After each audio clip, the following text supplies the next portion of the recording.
Tonight, a sudden bicycle accident has turned one local councilman from advocate to victim.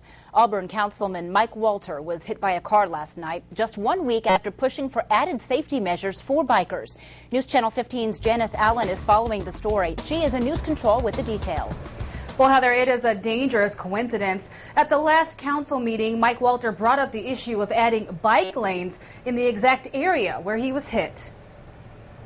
It was along this stretch of West 15th Street in Auburn where Councilman Mike Walter was hit just before 11 o'clock Tuesday night. He was riding his bike eastbound when he was hit from behind by a white Monte Carlo.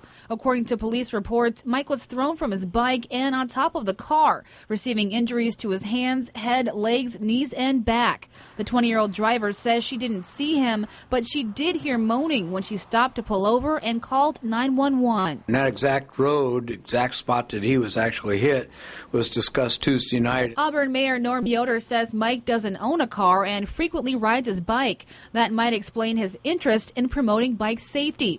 Just 1 week earlier, at the council's last meeting, Mike brought up the issue of adding bike lanes in that part of town. What he was hoping for was to have separate bike lanes like they do in some of the larger cities. Atlanta, for example, has some of those. Europe has some of those, especially like in the Netherlands and so on, where they're totally separated. The 62-year-old advocate probably never dreamed he'd become a victim, but Mayor Yoder says some good will likely come from the unfortunate coincidence. Hopefully this is be a springboard to get some acceptance to building a designated bike and walk trails to crisscross the city of Auburn.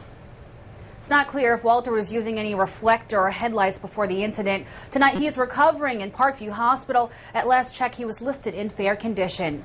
Live in News Control, Janice Allen, News Channel 15.